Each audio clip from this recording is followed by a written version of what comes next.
అందరికీ దేవుడి నామంలో వందనములు. మరి మనం వాక్యంలోకి వెళ్ళే ముందు మన యొక్క పరిశుద్ధ గ్రంథమైన బైబిల్ని మనం చదవబడుకొని బైబిల్ పాడుతున్నాం. పఠింప శ్రేష్ఠ గ్రంథము బైబిల్, పఠింప శ్రేష్ఠ గ్రంథము బైబిల్, అనుదినం పఠించిన ప్రేమతోడ నడుపును. ఓ పఠింప శ్రేష్ఠ గ్రంథము Bible. The best book to read is the Bible. The best book to read is the Bible. If you read it every day, if you help you all the way, oh, the best book to read is the Bible. Thank you.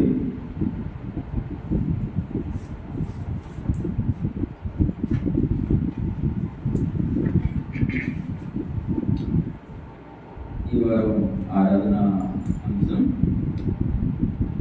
మనము ఆయన పాలించు ప్రజలము. మనము ఆయన పాలించు ప్రజలము.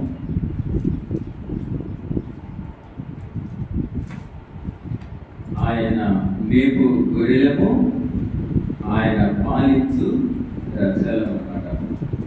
మరి కాపరి గొర్రెలను ఏ విధంగా అయితే సంరక్షిస్తాడో, దాని పట్ల భద్రత జాగ్రత్త వహిస్తాడో, మరి దేవుడు కూడా మన పట్ల మనం బాగుండాలని, మరి ఆయన యందు మనం స్థిరపడి బలపడి సంతోషంగా ఉండాలని దేవుడు కూడా మన పట్ల కనికరం కృప అవన్నీ నడిస్తూ ఆయన మనల్ని పరిపాలించి పాలించి దేవుడై ఉన్నాడు అనమాట.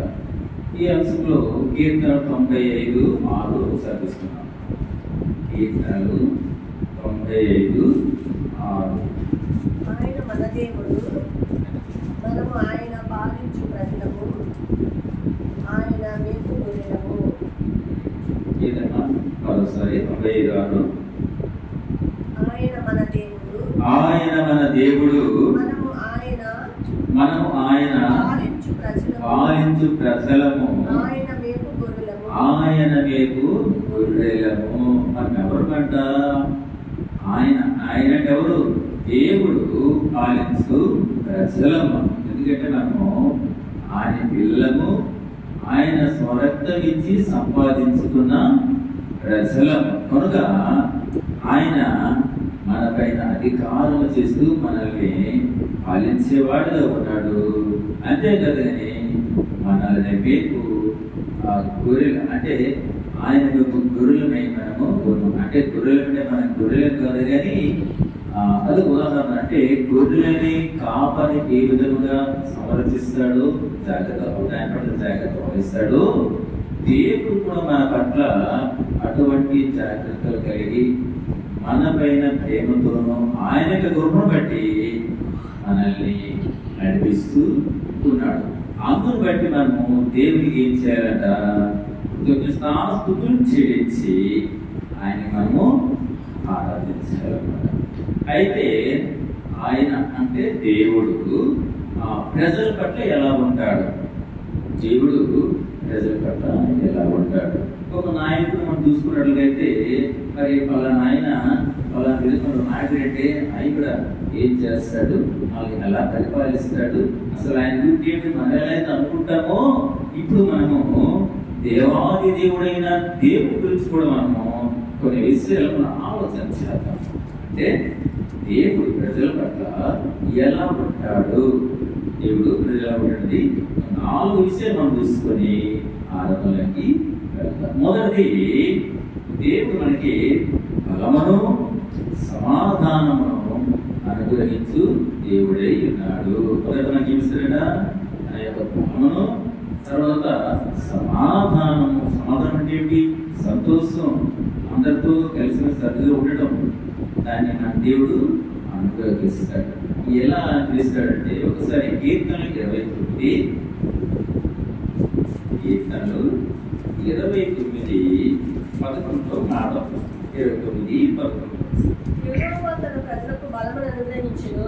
యెహోవా తన ప్రజలకు బలం అనుగ్రహించును. యెహోవా తన ప్రజలకు సమాధానము కలుగజేసి యెహోవా తన ప్రజలకు సమాధానము కలుగజేసి వారిని ఆశీర్వదించును. వారిని ఆశీర్వదించెను.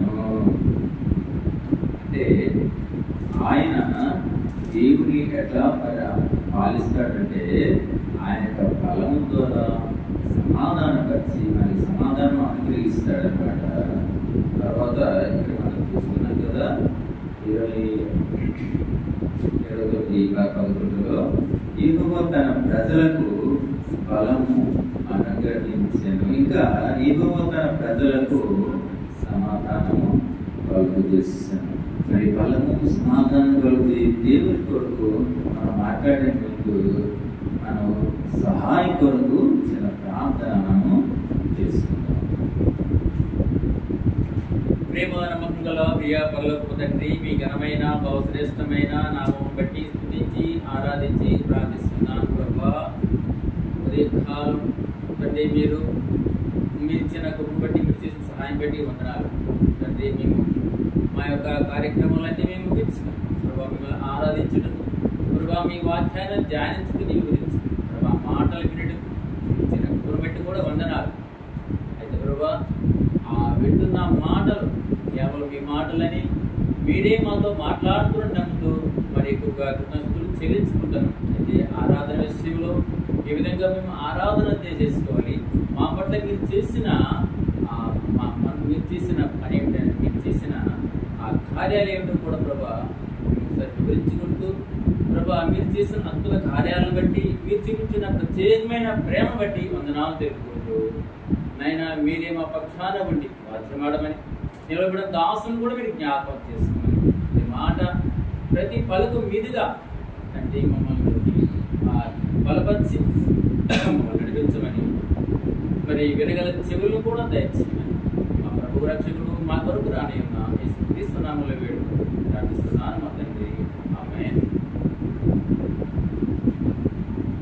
మొదటిగా ఆయన బలమును సమాధానమును మనకి అనుగ్రహించబడై ఉన్నాడు. కీర్తన చూస్తాం కదా 29:11 ఆయన ఏమిటంటే అంటే ప్రజల మీద మనకి వేస్తాడా బలాన్ని ఇస్తున్నాడు. తర్వాత ఏంటి మనకి సమాధానం కలుగు చేసి మనల్ని ఆశీర్వదిస్తున్నాడు. ఆదులు పెట్టి మనం దేవునికి ఏం చేయాలంటే మన కృతజ్ఞతాస్తులతో ఆయన మనము ఆరాధించాలి. అయితే బలం గురించి మనం చూస్తున్నట్లయితే మొదటి దినవృత్తాంతంలో 29వ అధ్యాయంలో బలం గురించి మాట ఉందో చూద్దాం.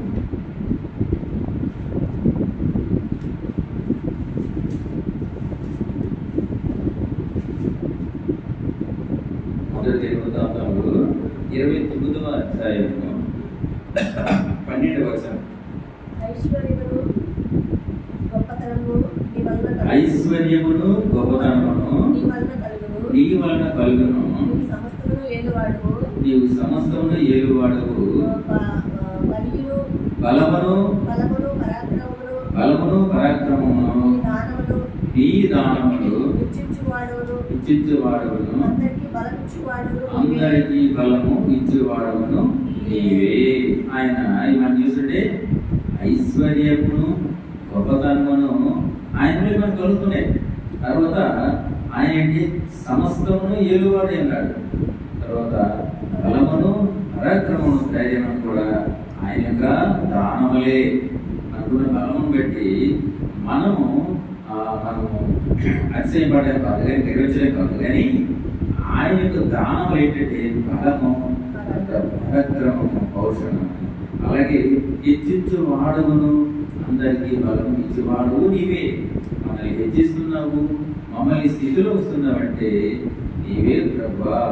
అందరికంటే మిమ్మల్ని మేము కొనియాడుతూ కృతజ్ఞతాస్తుతులతో మిమ్మల్ని మేము ఆరాధిస్తున్నాము. అంటే ఆయన మనకి బలమును ఇచ్చేవాడై ఉన్నాడు.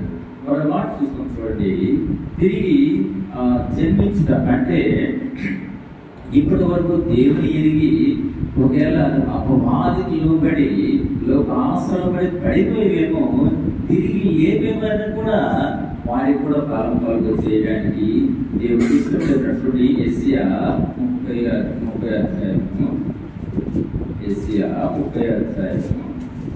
15వ వచనం. ప్రభువును ఇశ్రాయేలు యొక్క పరిశుద్ధ దేవుడునకు యెహోవా ఇలాగ సెలవిచ్చుచున్నాడు, మీరు మరలి వచ్చి ఊరుకుండటం వలన రక్షింపబడతారు, మీరు ఊరుకుండి నమ్ముకునటం వలన మీకు బలము కలుగును. చాలంటే మీరు మరలి వచ్చి ఊరకుండుట వలన రక్షింపబడతారు, మీరు ఊరకుండి నమ్ముట వలన మీకు బలము కలుగును. అంటే రక్షింపబడడం అంటే అర్థం ఏంటి? ఆయనకి బలం చేత రక్షింపజేసి మనకి బలం పుట్టిస్తారు బలమాట. ఇప్పుడు మనము ఒక పరిస్థితుల్లో ఒక దినాన మనము లోకంలో పడిపోయి దేవుని అడిగిన స్థితిలో ఉన్నప్పుడు దేవుని యొక్క కృపను బట్టి మళ్ళీ దేవుని ఎరిగిన వారిగా ఉన్నప్పుడు మనం ఏం చేయాలట? ఊరకుండా ఏం మాట్లాడద్దు. దేవుడు మనల్ని లేవనెత్తాడు, మళ్ళీ రక్షించాడు కాబట్టి మనం ఏం చేయాలంటే ఊరకుండి ఉంటే వల్ల ఏమవుతుందట? ఆయన రక్షణ మనకు కలుగుతుంది. అంతేకాదండి, ఊరుకొని మనం నమ్మడం వల్ల ఆయన విశ్వాసం ఉంచడం వల్ల మనకి ఏమొస్తుందట? బలము వస్తుందట. కాబట్టి మనము ఆయన బలవంతుడైన దేవుడు, ఆ బలము ఆయనకే ఉంటాం కదా, అదే బలం చేత మనల్ని కూడా బలవంతులుగా చేయడానికి ఇష్టపడేది దేవుడు అంట. అదేవిధంగా సమాధానం కొరకు మాట్లాడుతుంది. లూకాసు వార్త 2వ అధ్యాయము. ఆయన బలము సమాధానం గల దేవుడు కదా, ఇచ్చేది కదా, అది సమాధానం ఇస్తానే. లూకాసు వార్త 2వ అధ్యాయము 14వ వచనం. సర్వోన్నతమైన స్థలములలో దేవునికి మహిమయు ఆయనకి ఇష్టమైన మనుషులకు భూమి మీద సమాధానము కలుగునుగాక అని దేవుని స్తోత్రము చేయుచుండెను. ఏమంటున్నారట? సర్వోన్నతమైన స్థలములలో దేవునికి మహిమ, ఆయనకి ఇష్టమైన మనుషులకు భూమి మీద సమాధానం. ఎవరికి సమాధానం అంట? ఆయనకి ఇష్టమైన మనుషులకు. మరి దేవుడు మనల్ని ఇష్టపడుతున్నాడా? మనం దేవుని ఇష్టపడుతున్నాం, కానీ దేవుడు మనల్ని గుర్తించాలి, మనల్ని ఇష్టపడాలి, మన పట్ల అద్భుత కార్యములు చేస్తూ ఆయన వైపు లోకం నుండి ప్రత్యేకించబడి ఆయన ఎదురుకు మనల్ని నడిపించేవాడై ఉండాలి. అప్పుడే మనకి ఏమొస్తుందట? సమాధానము కలుగుతుంది. మరి మన సమాధానం కలగని మనం ఏమిటంటే ఆయనకి ఇష్టమైన జనముగా, ఆయనకి ఇష్టమైన ప్రజలుగా, ఆయనని మనం కనపరిచిన వారిగా మన యొక్క జీవితాలు ఉండాలని వాక్యం ఈ విధంగా మనకి చదువుతుంది. మొదటి ఆయన మన పట్ల ఎలా ఉన్నాడంటే బలము సమాధానం కలిగించేవాడుగా ఉన్నాడు. రెండోది చూసినట్లయితే ఆయన పాపములను రక్షించేవాడు. యేసుక్రీస్తు ప్రభు అంటేనే కల్మసం చెప్పవచ్చు. యేసుక్రీస్తు ఎవరైనంటే ఆ పాపములను రక్షించేవాడు. పాపముల నుండి పరిగెత్తి మా కొరకు ఆయన శిలువలో మేము పొందవలసిన శిక్షను ఆయన పొందాడు. మాకు ఆ పడవలసిన శిక్షను ఆయన భరిస్తూ మమ్మల్ని బ్రతికించిన దేవునికి మేము వందనాలు కృతజ్ఞతలు చెల్లిస్తూ ఆయన మేము ఆరాధిస్తున్నాము. ఆరాధించడం అంటే ఏంటి? ఆయన్ని పొగడడం, ఆయన్ని కనపరచడం, ఆయనే మనము హెచ్చి చేయటం అనమాట. ఎందుకంటే ఆరాధన అంటే ఆయనకి చాలా ఇష్టము. చూడండి, ఈ లోకంలో ఎవరైనా మన సహాయం కోరి మన వద్దకు వస్తే మనం సహాయం చేయడానికి సరిగా ఇష్టపడలేము, తప్పించుకునే వారిగా ఉంటాం. అదే వ్యక్తి కానీ మనల్ని కాస్త గొప్ప చేసి మన గురించి మాట్లాడుతున్నప్పుడు, ఆయన మన గురించి తోడినప్పుడు, మరి ఆయన్ని మనల్ని ఉన్నత స్థితిలో ఉన్నట్టుగా భావించి చెప్తున్నప్పుడు మనకి ఎంత ఆనందం, ఎంత సంతోషం. అప్పుడు కృతజ్ఞతలు ఏం చేస్తాము? ఆ వ్యక్తిని మనం సన్మానిస్తాము, ఆయన ప్రేమిస్తాము, ఆయనతో మనం ఉండడానికి ఇష్టపడతాము. అలాగే దేవుడు ఎప్పుడైతే మనం పొగుతామో, దేవుడు కూడా మనం కనపరుస్తామో, ఎప్పుడైతే దేవుడిని మనం ఆరాధిస్తామో అప్పుడు దేవుడు ఎంతో సంతోషిస్తాడట. కాబట్టి ఈ వరం మనము ఆయన మన పట్ల ఏ విధంగా ఉంటాడంటే ఈ బలము సమాధానం కలిగి ఉన్నాడు. తర్వాత ఏమిటంటే ఆయన మన పాపములను రక్షించేవాడే ఉన్నాడు. చూడండి మత్తయి 1:21 ఉంటుంది. మత్తయి 1:21 కింద చూడండి. మత్తయి 1:21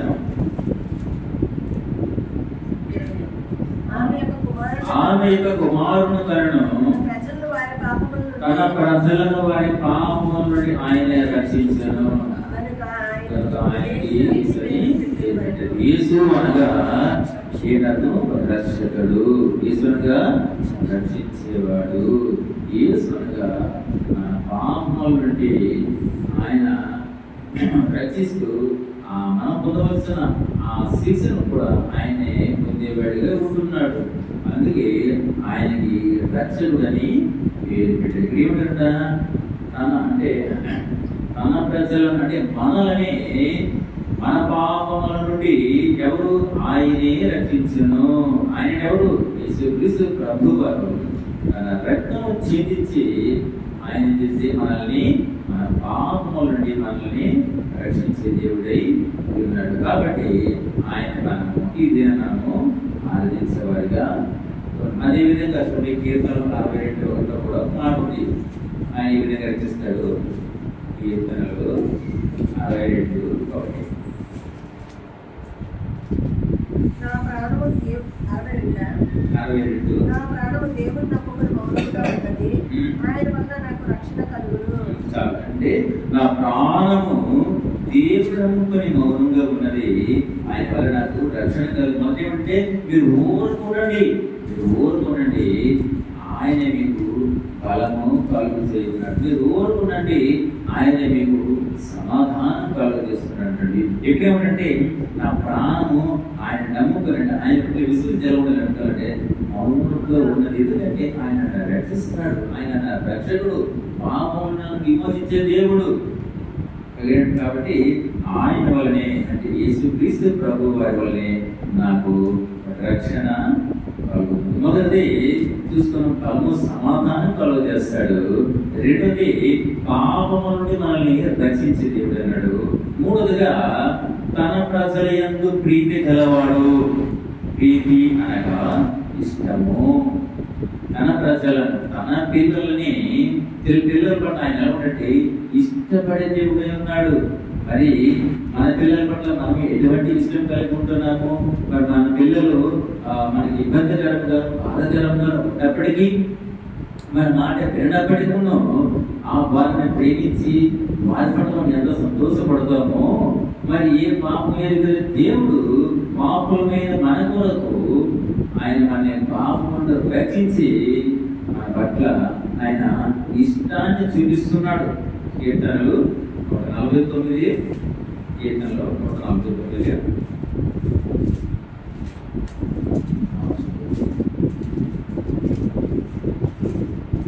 కీర్తనలు 149 4వ వచనం. తన ప్రజలకు ప్రీతి గలవాడు, ఆయన దీనులను రక్షణతో అలంకరించును.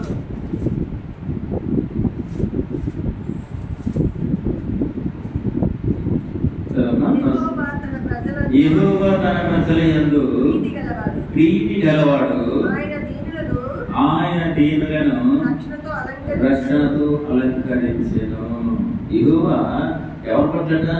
మన పట్ల, తన ప్రజలైన మన పట్ల ప్రీతి గలవాడు అంటే ఇష్టంతో ఉన్నవాడు, మనకి ఇష్టపడే దేవుడై ఉన్నాడు. ఇంకేమిటంటే మనల్ని ఏ విధంగా అలంకరిస్తారంటే ఆయన రక్షణతో అలంకరిస్తారు. అలంకరణ ఈ లోపల అలంకరణ చూసుకుంటే అందంగా ఉండాలని, గొప్పగా కనిపించాలని, లేని దాన్ని కొన్ని రంగులని కొన్ని వస్తువులు పూసి మేము అలంకరించబడడం చూస్తున్నాం. కానీ ఇక్కడ అలంకరణ అంటే ఏంటంటే రక్షణ లేనిది, పాప క్షమాపణ లేనిది ఎంత అలంకరించుకున్నా దానివల్ల ప్రయోజనం లేదు.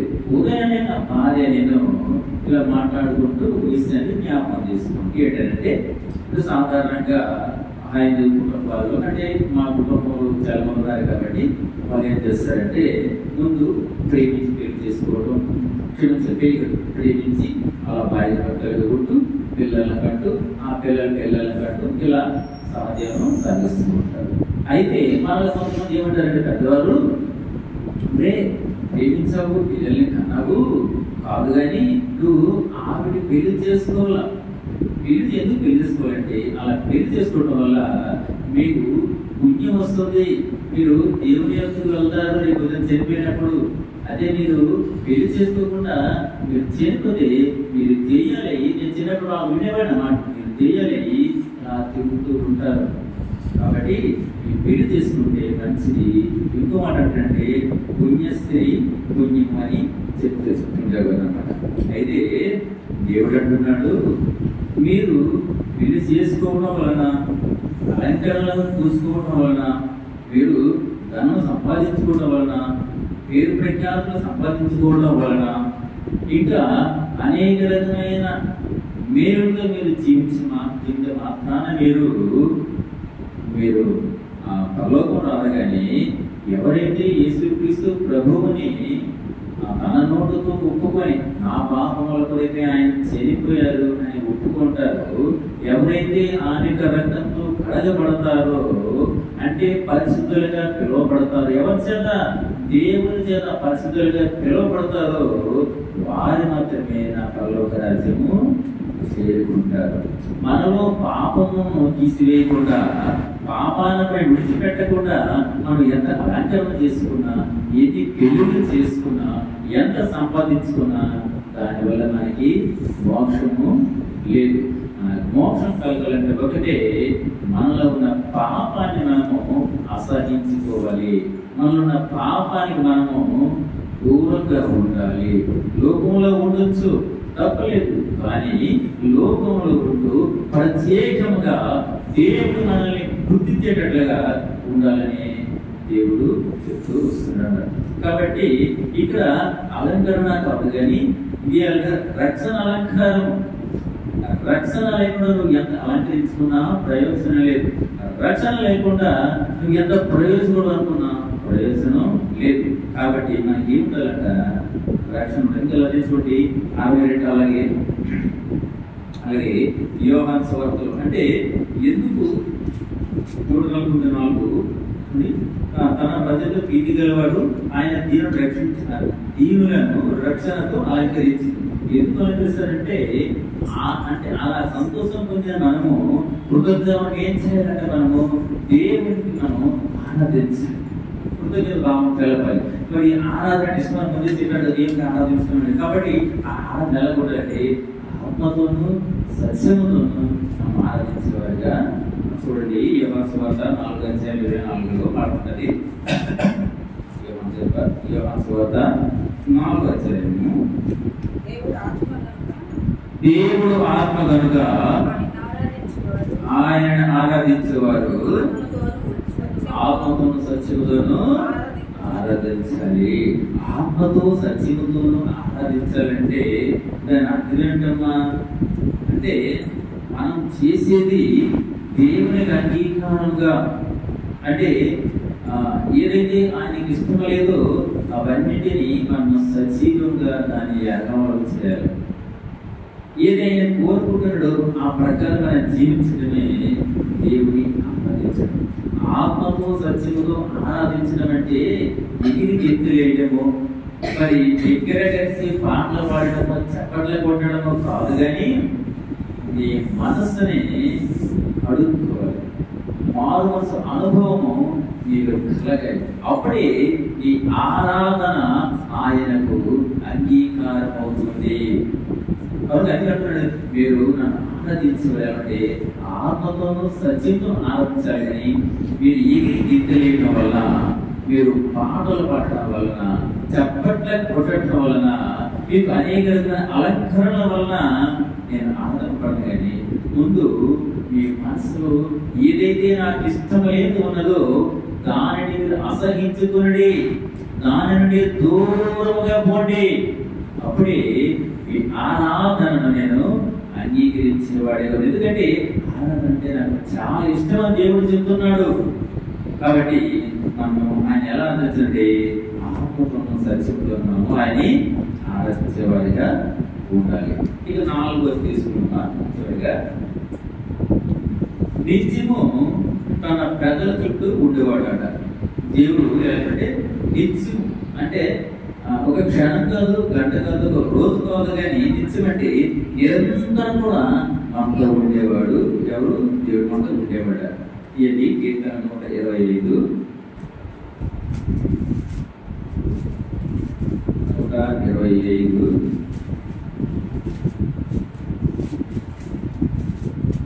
125 2 యెరూషలేము చుట్టూ పర్వతములు ఉన్నట్టు యెహోవా ఇది మొదలుకొని నిత్యము తన ప్రజల చుట్టూ ఉండను. యెరూషలేము చుట్టూ కొండలు ఎలా అయితే ఉన్నాయో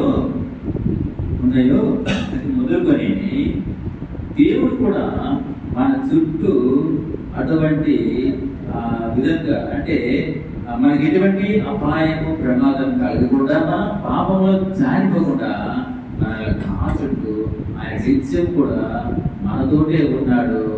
ఇంకో విషయం అంటే ఆయన మనలోనే ఉన్నాడు. మనలో ఉన్నాడంటే ఉన్నాడు. ఎక్కడ ఉంటాడు? పరిశుద్ధమైన స్థలంలో ఉంటాడు కదా. ఆ విషయం అందరికీ తెలుసు. మరి ఎప్పుడైతే మన హృదయాన్ని మనం పరిశుద్ధపరచుకుంటామో, మరి ఆయనకి ఇష్టమైన పాపాన్ని విడిచిపెడతామో, అప్పుడే మన హృదయంలో ఉండడానికి ఆయన ఇష్టపడేవాడిగా ఉంటాడు. మరి ఈ రోజు ఈ దినాల్లో దేవుడు మన హృదయంలో ఉంటే మరి మనము పాపము చేయని వారిగా ఉంటాము. ఒకవేళ మనం పాపం చేస్తున్నామంటే దానికి అర్థం ఏంటంటే దేవుడు మన హృదయాలలో లేడు.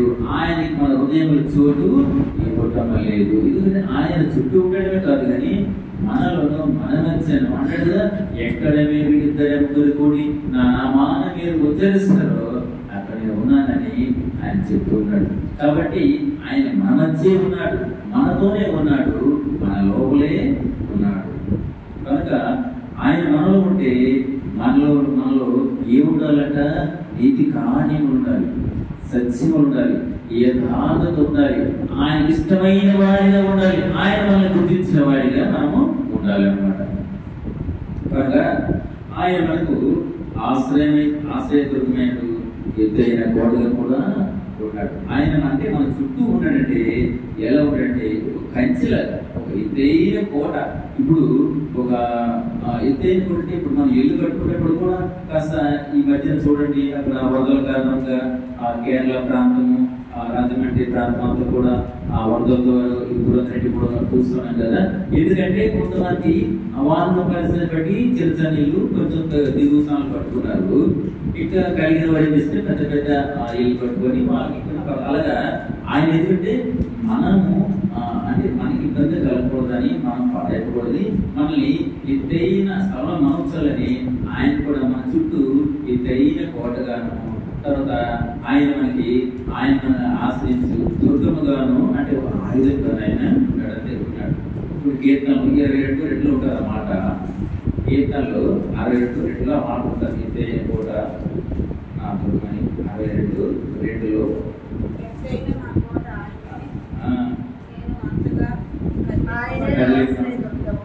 ఆయనైన ఆశ్రయదుర్గము, ఆయనైన రక్షణకర్త, ఎత్తైన కోట ఆయనే, నేను అంతకలేపడను. మనం దేవుడు మనకు ఆశ్రయదుర్గమైనప్పుడు, ఆయన మనకు కోట అయినప్పుడు మనం ఎందుకని కదిలింపబడతాము? మనము కదిలింపబడము. ఎప్పుడైతే దేవుని యొక్క శక్తిని మనము కోల్పోయే వారిగా ఉంటామో, ఆయనకి ఇష్టమైన కార్యాలు చేస్తామో, అప్పుడే మనము భయపడతాము, అపవాదికి మనము శోధించే వారిగా ఉంటాము. ఎందుకంటే ఆయనకి ఇష్టమైన వారికి, ఎవరైతే ఆయనకి ఇష్టం వారికి ఆయన అడిగితే కోటగాను ఆశ్రయదుర్గంగాను ఉన్నారు. అయితే నిత్యము నడిపించే దేవుడు ఆయన. చూడండి యెషయాలో ఒక మాట చూస్తే మనము యెషయా 58 యెషయా 58